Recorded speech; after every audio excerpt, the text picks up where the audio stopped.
My subject for today is behind me, this very impressive ficus tree. Now, it does look pretty nice from here, but it's not particularly photogenic. But where the magic happens is when you get underneath that canopy.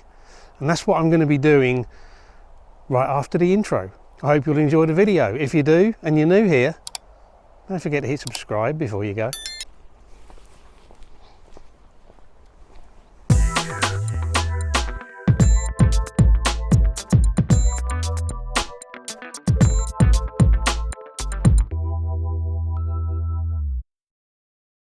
Hi everyone, thanks for joining me. And before I head into the area that I'm intending to photograph, which is underneath that huge dome of foliage making this tree up, I want to stop off at this information board. I discovered this tree completely by accident. I came out for a walk, found it, and then did my research afterwards, although there is a board here which tells you all about it, and it's in Spanish and English. It's the ficus of the Madones. It's one of the symbols of Almoradí. I didn't know that, but that's what happens when you go out for a walk. Sometimes you find things you didn't know. It is about 18 meters tall, and the diameter overall is about 30 meters. It's a big beast of a tree. The reason it's called the Ficus of the Madones is that this estate, this land that it's on, is owned by the Madone family. And as I said, I found it the other day when I came out for a walk, and I've decided to come back today to shoot it. And I'm shooting it mid-afternoon on a cloudy day. It's very overcast. I thought about shooting this at sunrise or sunset, or thereabouts, but I actually think the flat light is going to open up a lot more possibilities for me to shoot underneath that canopy than directional light would, which is going to cause all sorts of problems with exposures. But yeah, well, here we are. Let's take a little wander underneath the canopy, and I'll show you what attracted me to this place when I found it.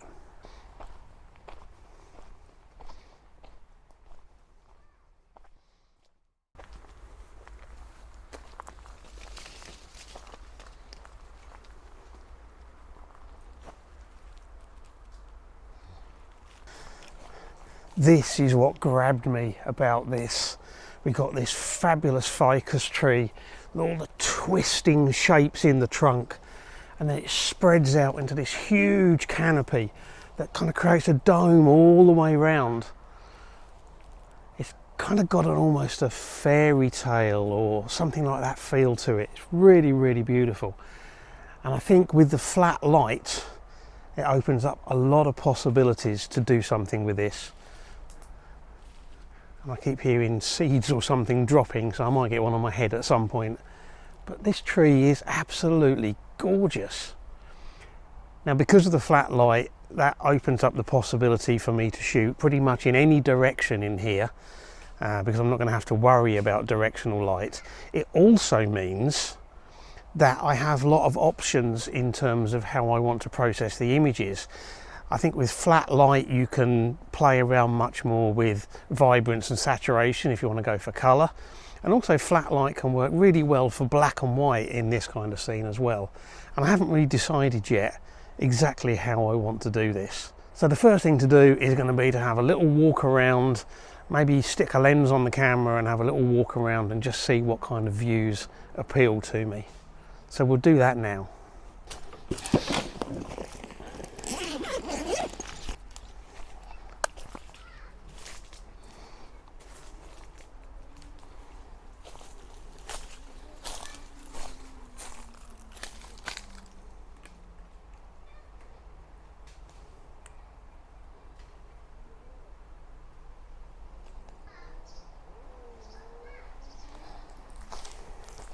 First walk around with a normal wide angle lens, there's definitely some possibilities with that.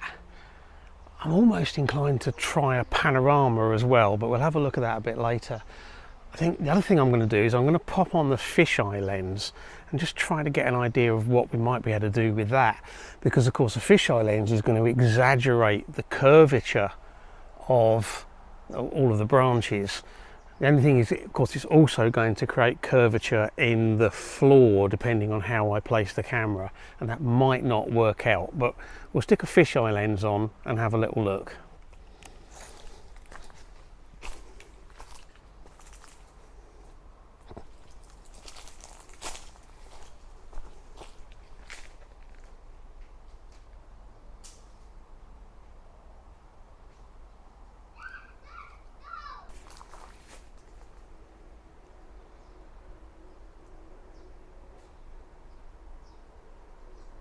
Going to have a look over this side, but my gut feeling is it's not going to work so well because it's more open that side. Yeah, you can see too much of the, if you like, the structures. There's a gate and a wall out there. It just doesn't look very nice. It's a shame actually, but yeah, it's definitely better from the other side. I am going to do a shot with the fisheye lens. Now I don't really need a tripod to get you know, a sharp image here, but there's a reason why I want to use it. Actually, there's a couple of reasons why I want to use it. I'll tell you about that in a minute. So let's get set up.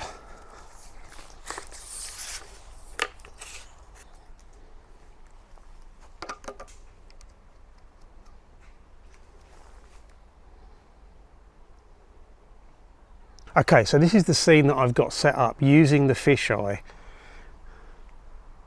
What I'm trying to do is keep distractions out. There's some quite nice tones in. Let me just turn the focus peaking off so you can see it without all the red highlighting. So there's kind of down here, there's kind of roots leading in and trees in the middle, and it kind of curves out.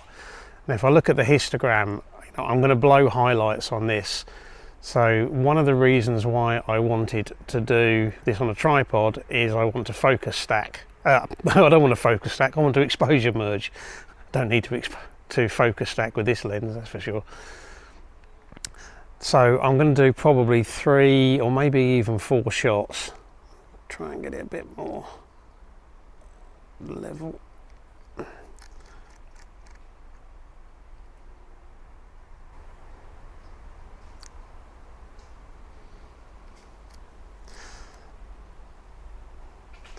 So we'll start off with one for the highlights, which will be about 1/125th of a second.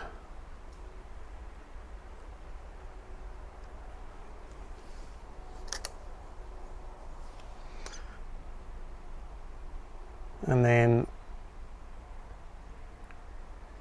2 stops up, 1/30th of a second. And that's actually bringing out most of the shadow detail. And then 2 stops up again, 1/8th of a second, and that of course will completely blow the highlights, but gives me plenty of shadow detail. And I've just spotted, this is why you have to check the edges of your scene. There's a bench coming in there. I just need to move the thing around just a fraction so that that's not in there, and we'll do that again. Okay, that's a shot with the fisheye, and that might look pretty nice. Now there are a few branches that have obviously been cut here, presumably for health reasons on the tree, that have been painted blue. All the stumps of them have been painted blue. I'm going to be honest, I'm probably going to fix that in post because it will not help the image. I'm sure I'm going to get some kind of seed or nut or something falling on my head at some point because I keep hearing them. What do ficus trees have? Nuts? I don't know. Anyway, that's one image shot. Let's see what else we can do.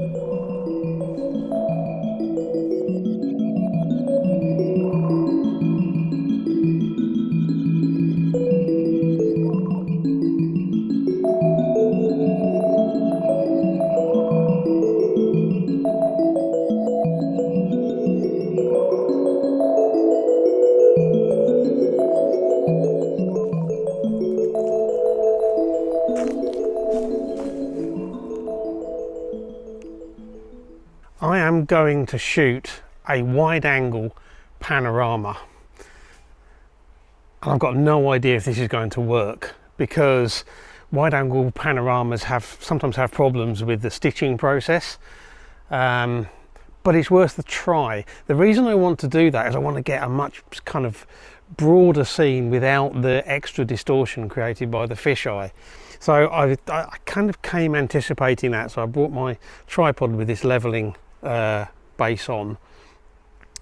I'm shooting at 11mm. I've leveled everything up. Now I've got a decision to make. Am I going to bracket exposures on this to try and maintain highlight and shadow detail? I kind of think I'm going to have to. So this is going to be an HDR panorama,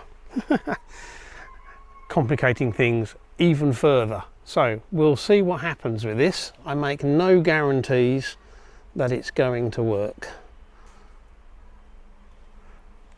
So we're going to start off here. I'm actually just going to do 2 exposures, I think. Let's just see what my brightest point is. Okay.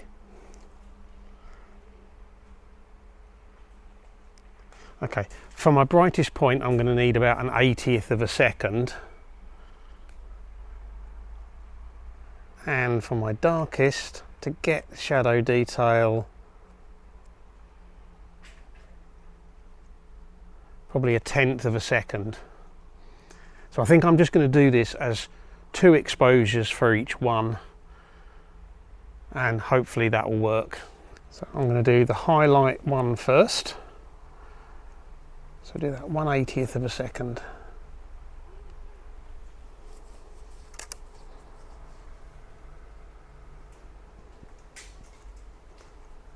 And then I'm going to go up to a 1/10 of a second. The first one done. And then we just continue that all the way around the scene, overlapping by a 1/3.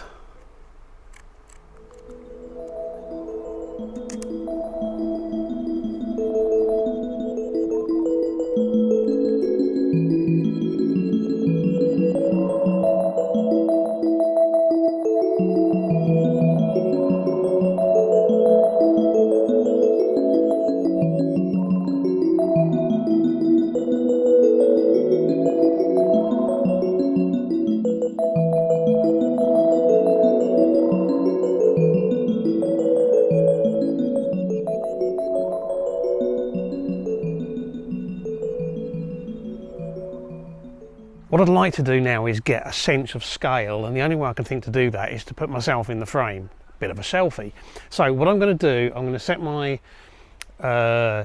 self timer on 10 seconds, just to give myself a bit of time to get in and position myself.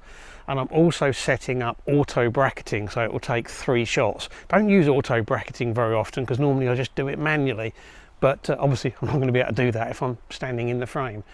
Right, drive mode is on 10 seconds. I think I know roughly where I want to stand.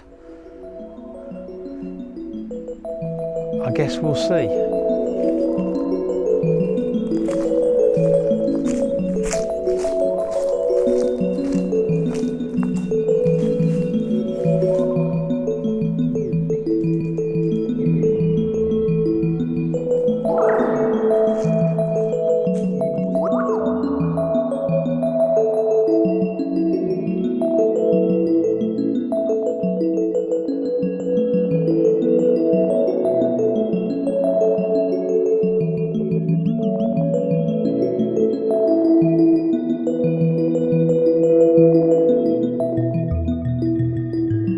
I think I'm inclined to do the same thing with a fisheye shot. I'm not going to do it for a pano because it'd be a nightmare.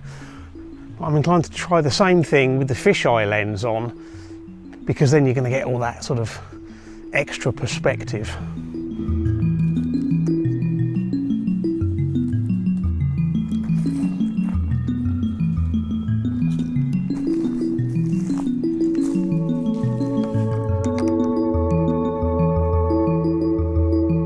Okay, fisheye on. We'll give it a go.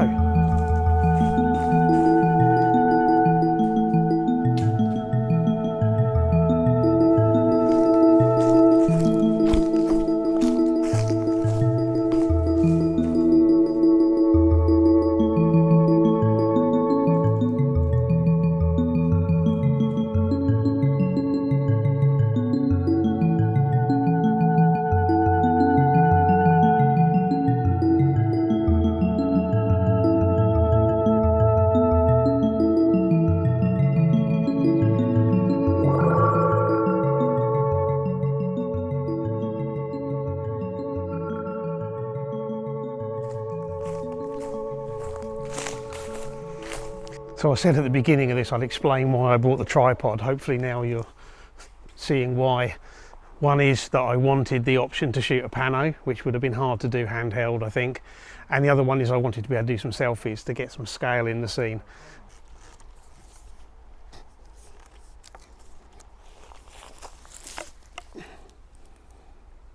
Closer in and much lower down, there's a root here. I've got that coming in the bottom right hand corner of the frame, curves around, and we've got the twisted shape of the tree. And I think I'm just going to auto bracket this again. Nicely in focus.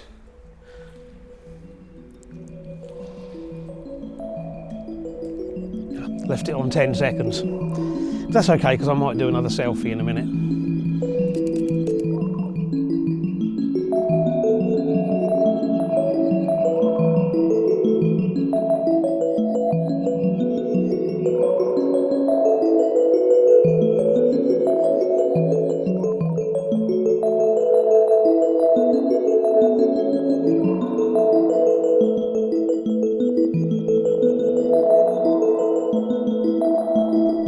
Yeah, let's run in there.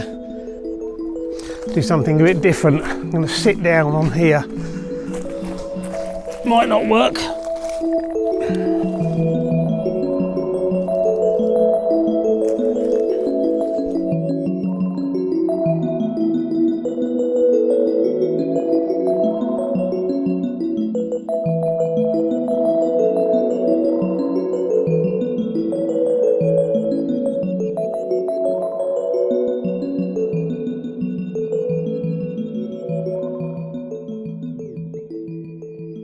I think I'm about done, but I've had a lot of fun photographing this wonderful old ficus tree, and I think I will come back maybe for a sunrise, maybe for a sunset in the not too distant future, probably not straight away. But now that I've had a chance to explore some compositional opportunities and, you know, get a feel for it with this flat light, I'm thinking there might be some opportunities with some low directional light if the conditions work out just right. It's not a place to come, you know, sort of while it's still dark out, because you're going to want longer, shorter exposures rather, to avoid movement in the foliage. But yeah, it might be a nice place to come, you know, maybe in a few months' time. I hope you've enjoyed this video. If you have, likes, shares and comments are always really appreciated and really helpful. If you've enjoyed this video and you're new here and you're not yet a subscriber, now would be a great time to hit subscribe. And as always, I really appreciate you taking the time to watch, so thank you very much. And until the next video, bye.